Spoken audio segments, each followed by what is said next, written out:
ये शंकर जी माता नर्मदा को समझा रहे हैं कि पिता रक्षत कौमारे भरता रक्षत यौवने। जब कन्या का जन्म हुआ है और जब तक वो जवान नहीं हुई तब तक पिता का भार है कि वो कन्या की रक्षा करे। और जैसे ही विवाह हुआ कि भरता रक्षत यौवने, जवानी हुई, जवान हुई, विवाह हुआ, पर उसके पति का परम कर्तव्य है कि वो अपनी पत्नी की, उस कन्या की रक्षा को करे। कि पिता रक्षत कौमारे भरता रक्षत यौवने और पुत्र रक्षत वृद्धस्तम नारी स्वतंत्र न महीयते। नारियों की स्वतंत्रता नहीं है और बुढ़ापे में कौन रक्षा करेगा नारी की? उसका पुत्र करेगा। माताओं को स्वतंत्रता प्रदान नहीं करेगी, परंतु आजकल की सबसे बड़ी विडंबना यही है कि सबसे ज्यादा माताएं स्वतंत्र हो और खूब रामायण सुन रही है, खूब कथाएं सुन रही है, पर मानती नहीं है। और आपने जब रामायण में 2-3 लोग महिलाएं अकेली नहीं थी, सीता जी अकेली रही, हरण हो गए। अकेली न रहा, सीता जी अकेली ही नहीं थी ना। लक्ष्मण जी ने खूब मना करा कि नहीं भाभी जी मैं यही रुकता हूँ, भैया ने आदेश दिया है। सीता जी अकेली रही, हरण हो गया। सती जी अकेली परीक्षा लेने गई, मरण हो गया।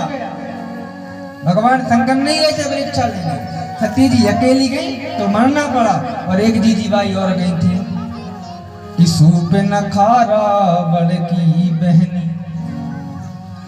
सूर्पनखा अकेली भगवान राम के पास गई तो नाक कान कट गए और पूरे भैया के वन से ही डुबवा दो।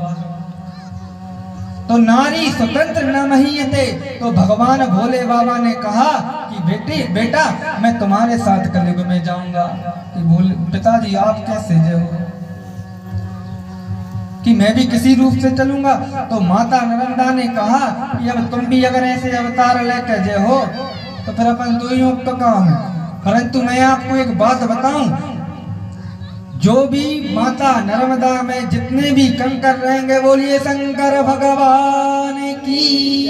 तो जितने भी माता नर्मदा में कंकर हैं वो सारे शंकर भगवान हैं, उन्हें प्रतिष्ठित करने की जरूरत नहीं।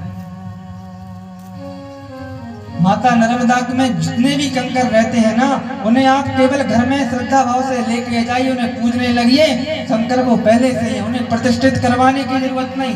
बाकी अगर आप कहीं से शिवलिंग लाओगे तो ब्राह्मण देवता को बुला के लाना पड़ेगा, उनकी प्रतिष्ठा करवानी पड़ेगी, पूजन करवानी पड़ेगी, तब उसमें शंकर जी आए। परंतु मेरी माता नर्मदा में जितने भी कंकर हैं वो सारे शंकर हैं। तो भोले बाबा माता नर्मदा के साथ उन कंकर के रूप में आए।